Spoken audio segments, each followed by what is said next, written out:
Hello everyone, and welcome to my General Hospital official channel. I hope everyone is having a wonderful day.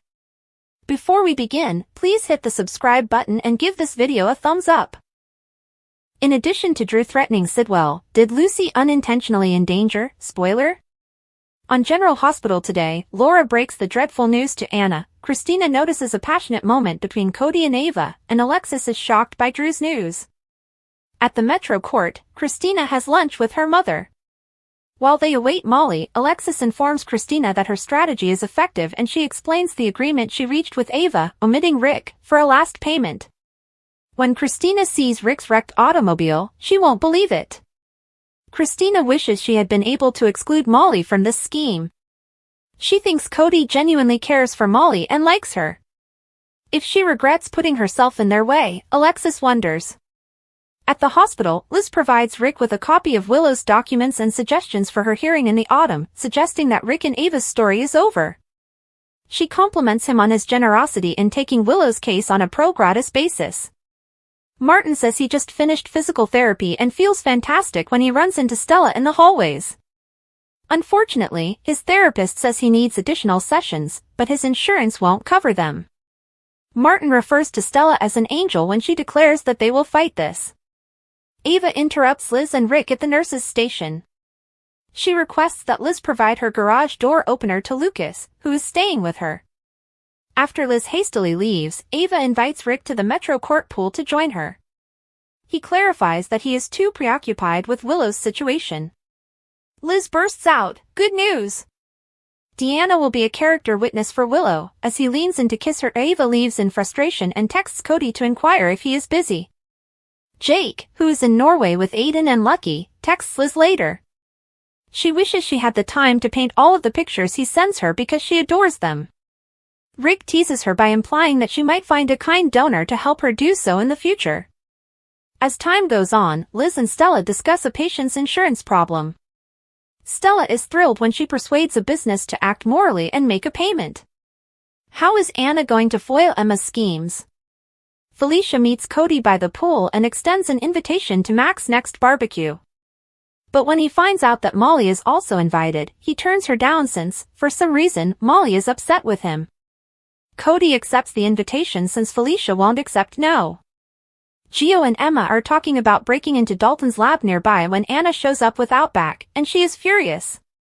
She reminded them that dogs are not permitted in their building after hearing Outback barking from the lobby. They say they can't because they are attending Dalton's lecture, but she insists that one of them watch the dog for the day. After saying she will look after him for the time being, Anna leaves. "Watch out, they're on patrol," exclaims Gio. Anna gives him a glance. After talking to Felicia, Anna expresses her concern that her granddaughter will try to get close to Dalton evening. Wondering when the fire marshal last inspected the PCU lecture hall, Anna makes her way to an alcove to call the fire department. When Trina gets there, she bumps into Ava. When the young woman inquires as to whether Rick will be meeting her, Ava responds that he won't, and she is correct. She deserves much more than Rick. When Trina notices the glances between them, she becomes scarce. Cody shows up, having changed clothes quickly. Ava says she emailed Rick earlier to invite him to the pool because he didn't want to go, so she's shocked to see Cody. Rick loses a day with her, and Cody labels him a fool. While hanging out with Emma, Trina relays Joss's text message telling her not to accept that position with Dalton. She should have faith in Joss, even though she is aware that Emma dislikes her.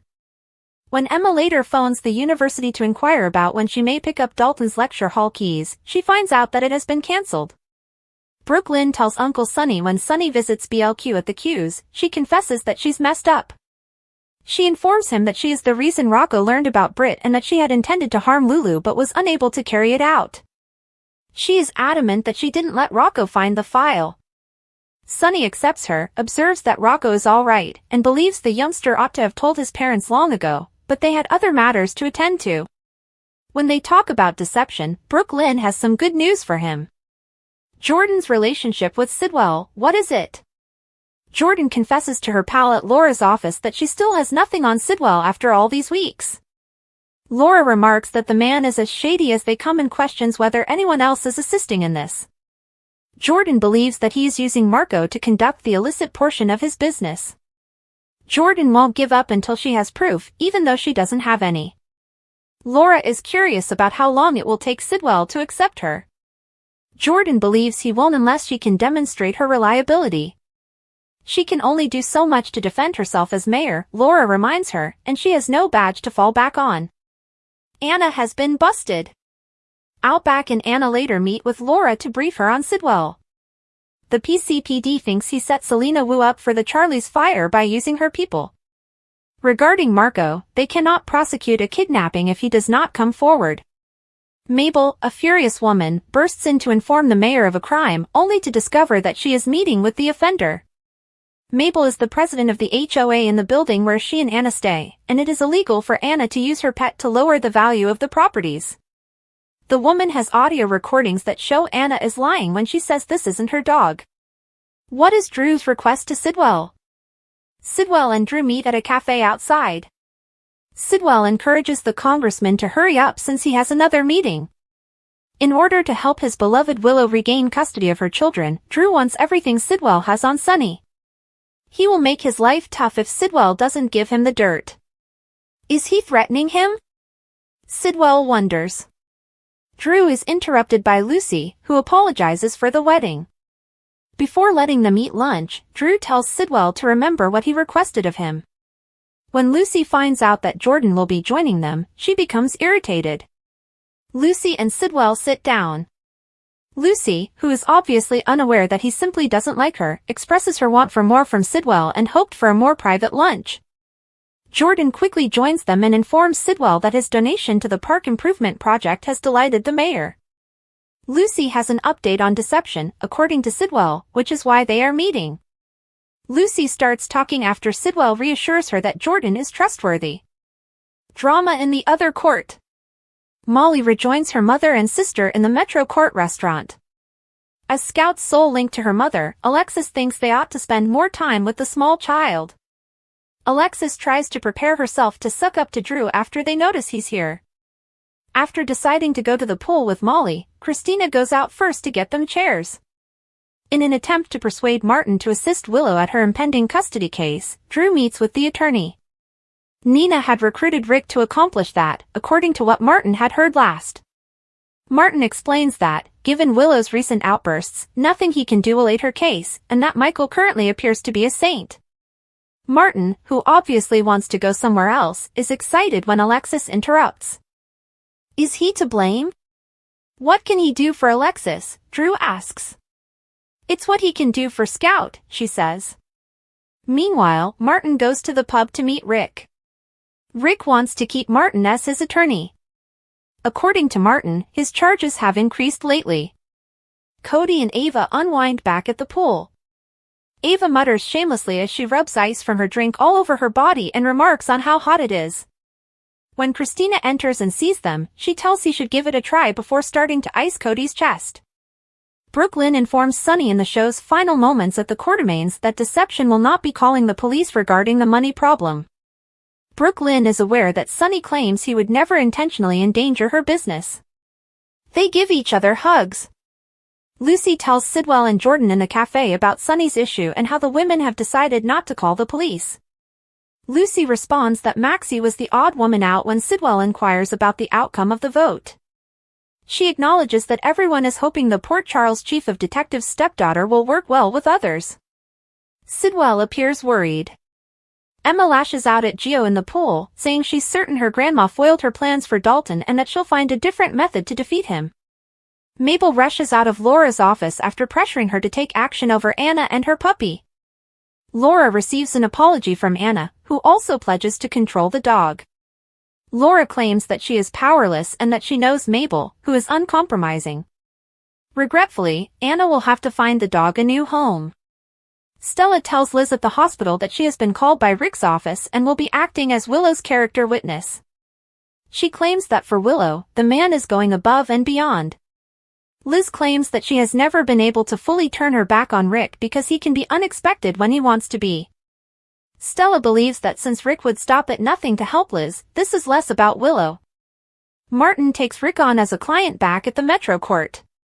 Rick explains that he needs to leave because he and Ava are in a partnership.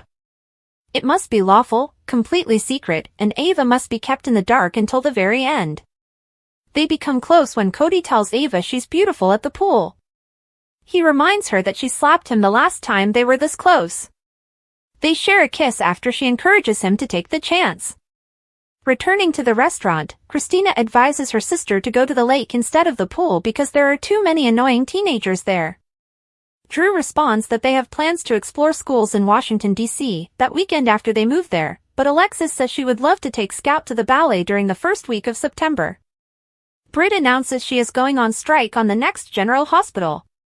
General Hospital spoilers for Friday, August 8th, Jason's concerning Scout news, Britt's on strike, and Drew's Willow strategy. According to General Hospital teasers for Friday, August 8th, Britt Westbourne will go on strike while Drew Kane concentrates on his new Willow Tate plan. Let's discuss what is ahead as Jason Morgan will also receive some concerning Scout Kane news. When Anna Devane first approaches Carly Spencer and Jack Brennan, she will bring up some unresolved matters. Naturally, Anna won't reveal too much because she might be charged with treason if she shares any important WSB information. Instead, Anna might fabricate a reason for her need to speak with Carly regarding Jocelyn Jacks once more in order to temporarily appease Brennan. Carly will have an idea for Brennan to think about. Keep checking back to see if Brennan will be excited about Carly's concept after she presents it and solicits his input. The mystery surrounding Laura Collins' summons to her office will then be discussed by Lulu Spencer and Dante Falconeri. Eventually, Dante and Lulu will get information that infuriates them, therefore this could be related to Liesl Albrecht's efforts to get closer to Rocco Falconeri. It appears that Curtis Ashford will tell Jordan Ashford that he is re-evaluating his marriage to Portia Robinson. Curtis may give Jordan credit for salvaging his current relationship since he will maintain that it wouldn't have happened at all if it weren't for her. Drew will find Elizabeth Baldwin in the hospital in the interim and ask her if she truly believes Willow is doing better today. Drew might pressure Liz to speak with Willow on his behalf since he is adamant about helping her regain custody of her children. Drew may acknowledge that he would also prefer a romantic reunion and question whether Elizabeth will agree to this. Alexis Davis, who lives across town, will tell Jason about her most recent chat with Drew. Drew is going to take Scout to visit various schools when they move to Washington, D.C., but Alexis is not at all in favor of that decision, so she will express her concerns to Jason. Jason will also be interested in Scout's future because her big brother, Danny Morgan, would miss her greatly. This should be about Scout's needs, right? In Friday's GH teaser video, Alexis poses the question. Jason will undoubtedly concur, but given that Drew has all the power over his daughter, he might wonder what Alexis expects of him. Anna may share the Dalmatia tip she received from Brennan with Jason when they eventually cross paths. Given that Jason is aware that Britt's suitcase originated from a resort in Dalmatia, Anna can imply that Britt and a new WSB mission are connected. Anna may reveal enough information to pique Jason's interest and persuade him that a visit to the Five Poppies resort is essential, even if she chooses not to elaborate. Britt, on the other hand, appears to be content to laze by the pool and defy more directives until she is given greater autonomy. In Friday's GH Peak, Britt maintains, "You can tell him I'm on strike." Keep an eye out for any drama Britt may make because, according to General Hospital spoilers, she will play hardball with the boss. On General Hospital, is Ada Turner Sonny's next romantic interest? Justine might be succumbing to Sonny's allure. On General Hospital, Sonny is due for a romantic interest. Now that Natalia is gone and Carly is with Brennan, Sonny needs to find a new partner. He might have discovered that person. Sonny's charm. The women adore Sonny. Some ladies in Port Charles have fallen in love with him more than once, and his record of partnerships is infinite. Since he and Nina got divorced, he has had a quiet love life. He appeared to be falling for Natalia, but that relationship never worked out, and she is now deceased. Sonny has also experienced his share of love/hate relationships, and it appears that a new one is imminent. Since Sonny first appeared in Port Charles, Justine, also known as Ada Turner, has been pursuing her. Her goal is to defeat him, but it's not an easy task. Many have before tried and failed. When the situation calls for it, the mobster can be quite charming. It was a wise initial move to help Justine. When she hurt her foot playing softball, he treated her and took her to GH. He then shared details of his life with her while they were sitting in the waiting area. As he anticipated, it appears that the ADA is starting to soften. This Sonny storyline seems familiar. Sonny has previously gotten involved with a woman who is on the wrong side of the law. One of them, FBI agent Reese Marshall, had connections to Carly. He fell in love with Hannah Scott, another FBI agent, who was sent to him because she resembled his ex-girlfriends.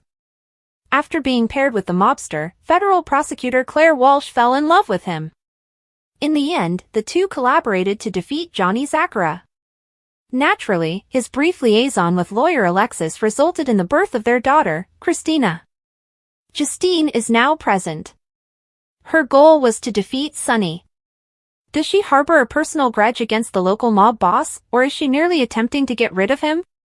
In any case, it appears that she might fall in love with him and even reconsider. Do you want to watch them together? Drew was sedated by GH for a number of days. They were concerned about bleeding because of the large amount of swelling in his brain. Although he never remained long, Michael paid him 2 visits. There was no pity in his face. It was to the harsh overhead lights of a hospital room and the distant echo of his own decline in popularity that Drew awoke at last. You lost her the day you stopped listening. Carly came once, met his gaze, then walked away. This time, Willow was not brought to Ferncliff. She was admitted to Mercy Behavioral Center's trauma recovery program. Her condition, according to the experts, was cumulative psychological collapse rather than criminal insanity. After too much confinement, her outburst had exploded. She took part in extensive treatment. She faced her trauma directly. She wrote letters to herself, Sasha, Carly, and Michael. She mailed them one day. Not expecting anything. Just to be honest. Drew had been released by the time the leaves in Port Charles started to change. However, the town now had a more negative opinion of him. Silently, behind closed doors, rumors circulated that he had attempted to manipulate her. He shoved her over the edge. That his injury resulted from a man cornering a woman who had no other way out, not only from a terrible accident. Willow didn't think she would be saved. She was against it.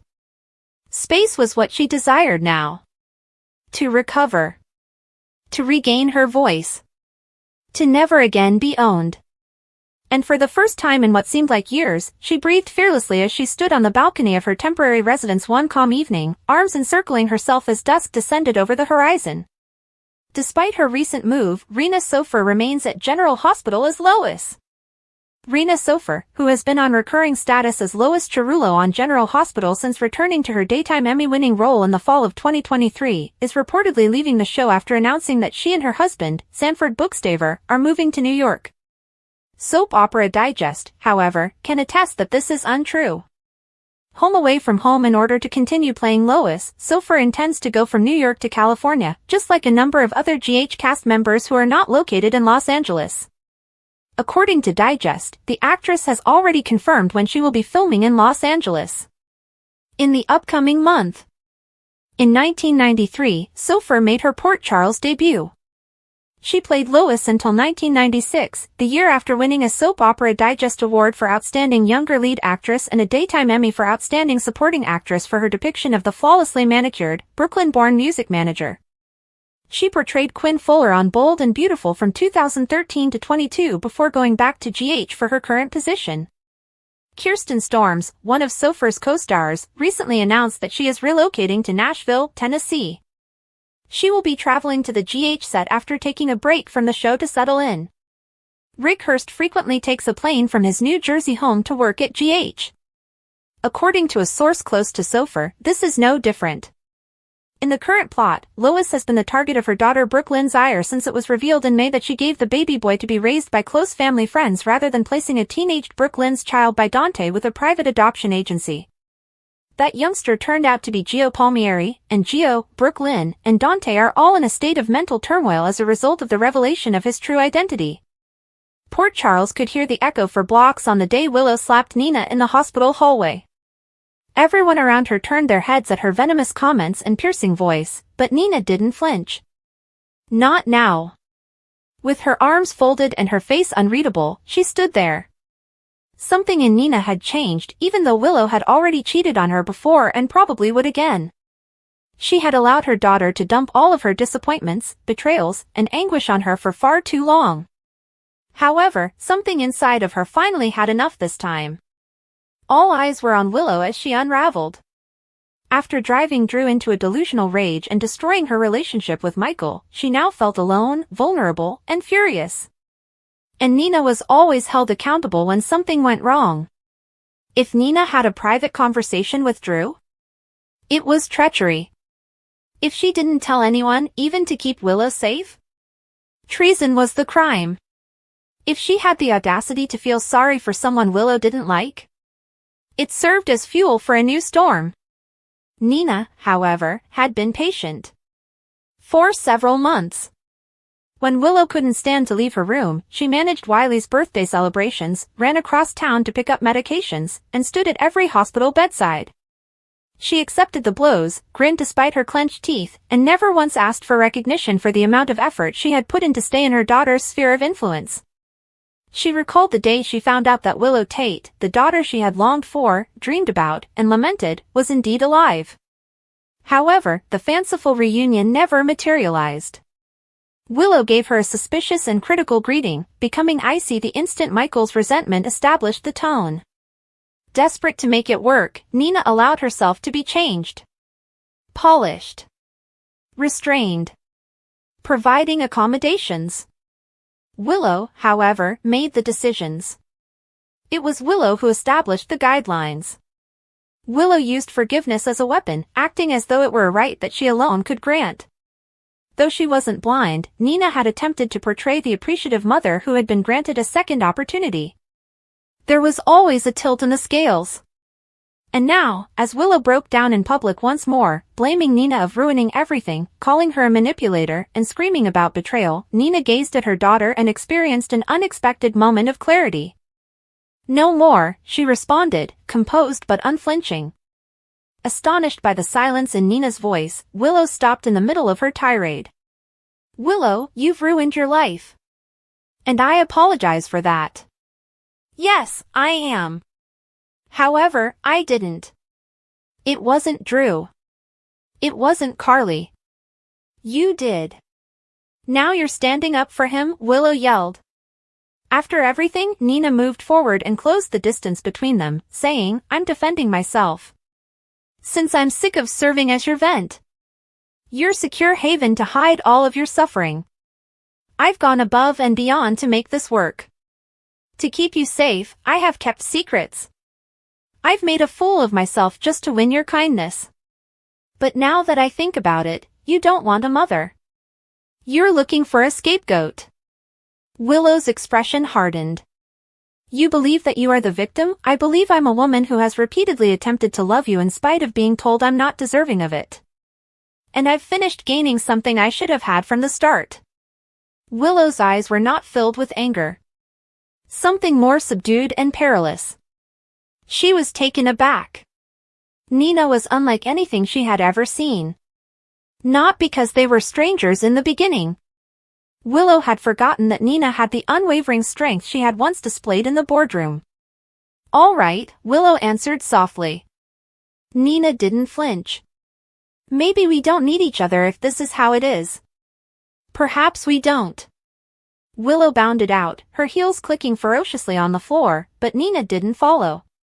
Because Nina wasn't going to this time. Nina stayed out of the way in the days that followed. Grandma Nina kindly explained to Wiley that sometimes adults need time to recover when he asked why she hadn't visited. After giving a nod, he requested ice cream. Michael remained silent as he observed their growing stillness. After all he let to occur while he was in charge, he had long since realized that it was not his place to meddle. It didn't mean the hurt was gone, but Carly gave Nina a rare moment of politeness at Kelly's diner when she said, "Sometimes tough love is the only kind that gets through." The night following the altercation, Nina sobbed while she was by herself in her penthouse, gazing at old letters she had never sent, letters to her daughter that she had assumed she would never discover. She sobbed because she still hoped, still loved her, and still desired the relationship. However, not in this manner. She would no longer plead for pardon. Wouldn't sacrifice her honor in order to gain acceptance. Opinions were flying over Port Charles. Some sided with Willow, thinking Nina's secrets had finally come to light. Others said Willow had overreached herself and wielded her grief as a weapon. However, Nina refrained from engaging in defense or gossip. She left for work. She went to see Sasha. She accompanied Curtis throughout his therapy sessions. She made sure her granddaughter felt cherished by reaching out to Charlotte. She then waited. Not to say sorry, but for development. Because Nina had regained her spine, whether Willow ever recovered or not. She was still inside her, the same lady who had endured losing a daughter, being put in a coma, and having her own mother betray her. She had just gotten to her feet. Willow sat by herself in the Quartermain home across town. The quiet was intolerable. Michael was courteous but aloof. Monica spent the weekend with the kids. Her phone was still dark, there were no calls from Carly, no texts from Drew, and no knocks to reassure her. Willow felt it for the first time. The lack of Nina's peaceful presence. The warmth that waited in the corridor. She had discarded the unconditional love too readily. She refrained from crying. She didn't yell. She recognized who she had become as she just sat there and gazed at the family portrait above the fireplace. Not a daughter. Not a casualty. However, there was a woman who had lost everything and had no idea how to regain it. Not quite yet. However, perhaps one day. If she merited it. Carly is stunned, Britt disobeys orders, and Alexis is furious. Britt takes a risk and disobeys her boss's directions on the next GH. How he will respond to her disobedience is the key question. Britt Westbourne will likely become belligerent, fans can anticipate. Alexis Davis and Jason Morgan get in touch. In addition, Anna Devane takes a risk in front of Carly Spencer and Jack Brennan. Britt Westbourne's disobedience first. Let's talk about Britt, who is currently at the Five Poppies Resort in Croatia. Professor Henry Hank Dalton appears to be the subject of the brunette's investigation. Britt and the primary boss, however, appear to get along just well. Regretfully, it appears like Britt is being held captive by the resort's manager. Britt isn't even allowed to go out to eat or drive her car because of the man. Britt is on strike until she gets what she wants. In a promotional clip, the woman says that harassment of Drew Kane will run into Elizabeth Liz Baldwin in the hospital. Naturally, Liz will be pestered by the congressman to provide an update on Willow Tate. Dante Falconeri and Lulu Spencer, meantime, are incensed. Is there any connection between Liesl Albrecht and Rocco Falconeri? Liesl may believe that the boy is her sole remaining connection to Britt, despite being cautioned not to exacerbate the conflict between Rocco and his parents. Additionally, a scene between Dante and Lulu at Laura Collins' office may be seen in the preview. But no one appears to be there. Lulu discusses the mystery behind she's desire to see them. According to tomorrow's General Hospital teasers, Carly will present Brennan with a proposal. They appear to be ambushed, though. Anna states that they have unresolved business in a preview clip. Additionally, Anna will share her thoughts with Jason Morgan. In relation to Jason, Alexis Davis will also pay him a visit. Regarding Curtis Ashford, he reunites with Jordan Ashford. If it weren't for you, Curtis tells his ex-wife, it wouldn't have occurred. Despite Curtis' renewed dedication to Portia Robinson, it appears like these two could become closer. Preview of General Hospital, Kelly Thibault is astounded by the incredible reason for Britt's resurrection. Viewers of General Hospital have been following the development of Britt's resurrection. Her portrayer recently spoke with a few of her co-stars and hinted at Britt's survival, even though it hasn't been made public yet. Britt was stabbed by the Hook, also known as Heather, and died in her mother's arms. I was really blown away what they came up with, what they gave me as far as how she survived, Kelly Thibault said in the most recent episode of Steve Burton and Bradford Anderson's Stone Cold and the Jackal YouTube show. She continued by recalling her initial discussion with the ABC soap's executive producer Frank Valentini, in which she proposed that they bring her back with a Romeo and Juliet spin, in which the poisoning only lasts 24 hours, and Albrecht takes her away because she has Huntington's, but it's not at all that. It's so much bigger and more creative, and there are so many other people involved in it, she said before giving a sneak peek. What they've done is unbelievable. It's thrilling, Thiebaud continued. There's the whole confrontation with Lulu and Dante about Rocco. That's a whole story I thought was buried years ago, after noticing how much fun it would be when Britt returned to Port Charles. However, the timing of everything is fantastic because it allows us to relive these old memories. On General Hospital, Ava and Cody's relationship is cooling down and heating up. At last, Kristina's strategy succeeded. Kristina's plot thickens. Although she feels horrible about splitting up Molly and Cody, she acknowledged that it was a necessary side effect of her larger plan to split up Ava and Rick. For months, the cunning duo has been using Ace's wealth as extortion against Alexis in order to keep them silent about Kristina being responsible for Rick and Elizabeth's accident. At Kristina's urging, Cody's plan to woo Ava has now gradually come together. Cody's plan was made easy when Ava texted him right away to inquire if he was busy after spotting Rick chatting to Elizabeth at GH. Cody and Ava lock lips. Cody and Ava began their afternoon idly lounging in the sun when they first met at the Metro Court pool. However, Cody and Ava were only a few inches apart when Kristina arrived to look for a table for her and Molly. Ava then used an ice cube to assist Cody cool down by massaging his chest. While Cody and Ava stayed by the pool, melted ice against their skin before their lips eventually locked, Kristina persuaded Molly to accompany her to the lake in an effort to spare her sister more pain. Ava has had romantic feelings for younger men before. In the past, she was in a relationship with Griffin, who was not much older than her daughter. Most famously, when they were both teenagers at the time, Ava took Morgan away from Kiki. Thanks for watching. If you like this video, so please don't forget to subscribe my channel and don't miss any update.